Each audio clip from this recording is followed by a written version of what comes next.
Aku mau kalau dari awal dia emang standarnya setara ataupun lebih tinggi dari aku. Gue gak mau susah juga, ada titik serunya aja. Kayak bareng-bareng tuh ngerasain susah senengnya, susah-susahnya tuh ada romantisnya tuh beda. Masa gue udah diselingkuhin, gue gak dikasih apa-apa, rugi dong.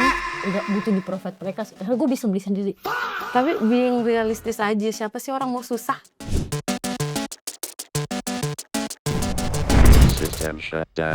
Standar tinggi versus realita. Dalam konteks, cewek nyari pasangannya. Jadi, yang namanya cewek itu berhak punya ekspektasi tinggi untuk hidup nyaman. So, standar cowok lo itu maunya yang kayak gimana sih? Aku mau orang yang bisa mengajak aku growing up together.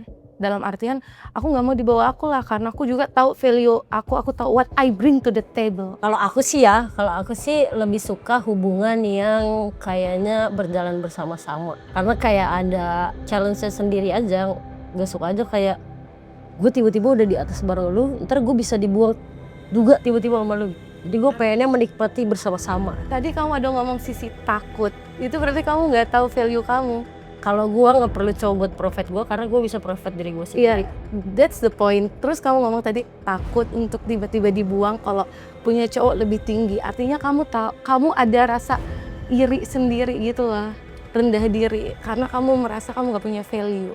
Gue nggak suka aja sih kalau misalnya nih gue dapet cowok di atas gue ada rasa mereka tuh pride-nya tinggi banget kan. Gue gak mau diinjek-injek sama mereka, jadi lebih baik gue kayak udah kita jalan nih bareng-bareng aja. Pasti kalau dia tahu, oh nih cewek ini berharga, dia nggak berani kayak gitu. Kayaknya gambling juga sih ya. Lebih ke gambling kan? Enggak sih, nggak gambling sih. Gambling dong. Ada titik serunya aja. Kayak bareng-bareng tuh ngerasain susah senengnya, susah-susahnya tuh ada romantisnya tuh beda. Tapi being realistis aja, siapa sih orang mau susah? Jadi nih buat para cewek-cewek, kalau pengen punya lifestyle yang hedon atau barang branded, sebaiknya lo pernah ngerasain dan mampu beli itu semua sebelumnya. Bukannya nyari cowok buat provide kemauan lo karena lo belum pernah ngerasain gitu. Bener gak? Gue gak mau susah juga. Justru kalau misalnya nih gue mau grow up, kalau cowoknya dia nggak punya semangat juga gue nggak mau. Tapi kalau dia punya semangat buat berjalan bersama-sama, gue mau. Tapi kan lebih enak punya cowok yang standarnya lebih di atas kita, atau at least setara lah. Makeup gue juga Dior, tas gue juga Louis Vuitton sebenarnya, dan itu sebenarnya gue beli dengan hasil jerih payah gue sendiri. Jadi gue nggak butuh di provide mereka, karena gue bisa beli sendiri. Menurut aku berarti dari awal tuh cowok pas ngelihat aku, harusnya dari ngelihat aku, brandingan aku, oh ini cewek bisa beli ini, punya itu, harusnya dia punya kayak gue harus bisa menyediakan itu ke dia. Bukan berarti gue datang tiba-tiba gue nggak bisa. Dia harus tahu kemampuan diri dia untuk mendekatkan diri ke aku.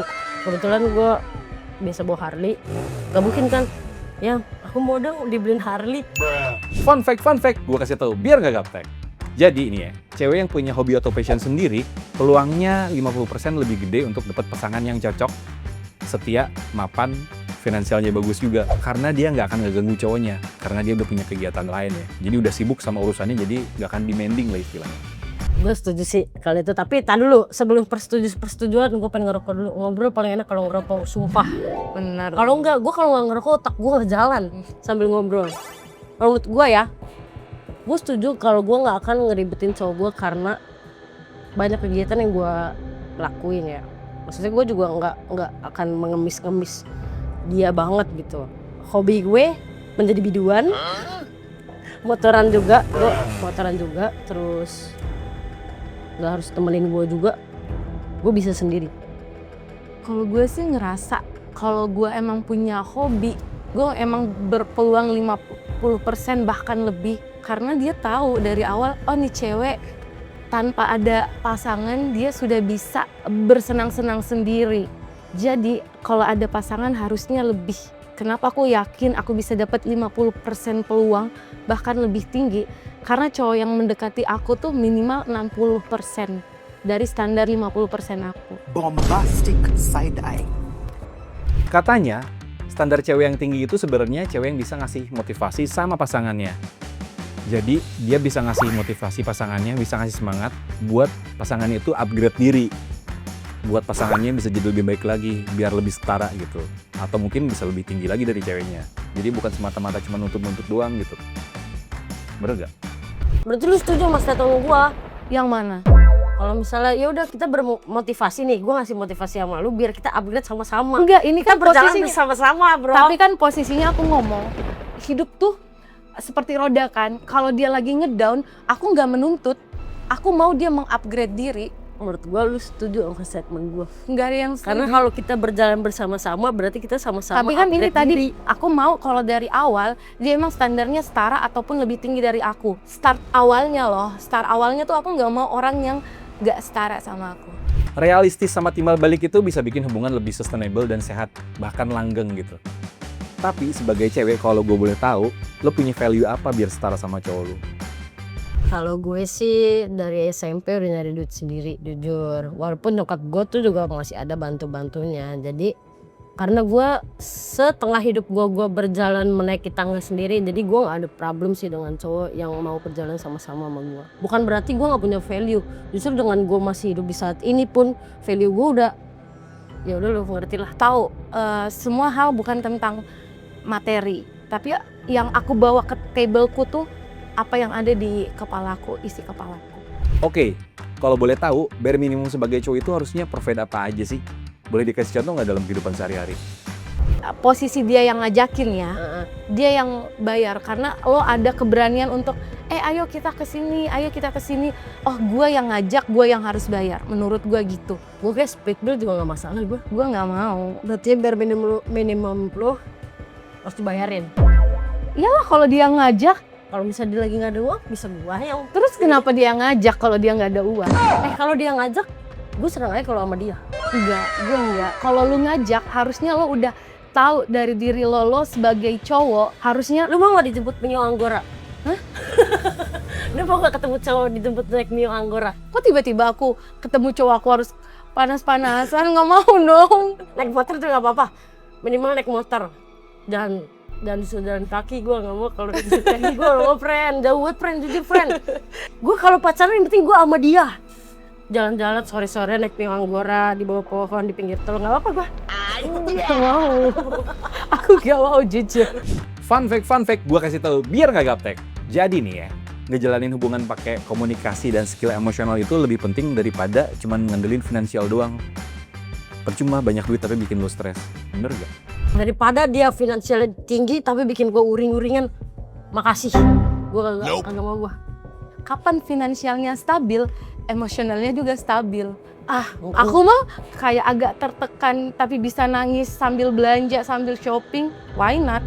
berarti duit dari dia. Kalau gue kan nggak perlu duit dari dia, bisa shopping gue. Gak apa-apa dong kalau emang dikasih. Nah, gimana kalau dia itu provider, tapi dia itu nggak setia dan main di belakang lo? Berarti kualitas diri dia tuh jelek sih. Tapi aku tetap santai aja karena aku tahu value aku.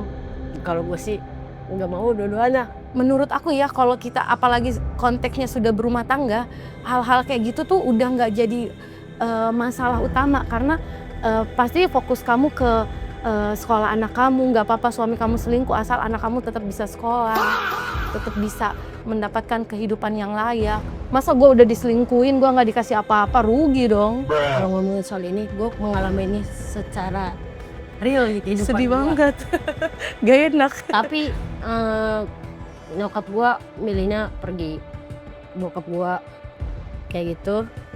Dan awalnya tuh nyokap gue benar-benar struggling parah. Gue banyak belajar dari dia, jadi gue nggak bisa sih maafin cowok buat selingkuh, gue nggak bisa. Tapi gue tetap di-provide gitu, gue nggak bisa. Kalau aku sih nggak masalah, siapa tahu gue juga bisa selingkuh ya dengan duit dari dia. Mitos atau fakta? Jadi nih ya, cuma cowok kaya aja yang bisa provide semua kebutuhan cewek. Menurut gue mitos, anjir, nggak semua cowok kaya doang yang bisa provide cewek sih. Kayaknya berarti lu provide apa dulu nih, transfer puluhan juta dibeliin ini. Kalau gue nggak kayak gitu sih. Gue dulu diajak Alfamart aja gue seneng, demi Allah. Gue pas married gue diajak Alfamart aja seneng gue. Ayang ayo kita ke Alfa, seneng gue. Sumpah beli rokok doang, gue udah seneng gue. Masa kamu, misalnya kamu tadi kayak dibeliin rokok udah seneng, kan kamu sebenarnya bisa beli rokok. Provide itu harus bisa lebih, misalnya aku bisa beli rokok ini 10. Dia harusnya bisa beli 20. Profit tuh nggak perlu yang duit barang bagus ini gue nggak perlu sih. Cowok yang sederhana juga bisa kok. Sebenarnya jawabannya mitos.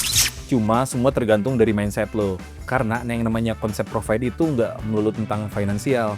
Ada soal problem solving, skill emosional, komunikasi, dan gimana dia jadi partner dalam kehidupan lo. Jadi bukan semata-mata semua karena uang. Tapi kalau mindset lo, uang bisa beli segalanya, ya mau gimana lagi.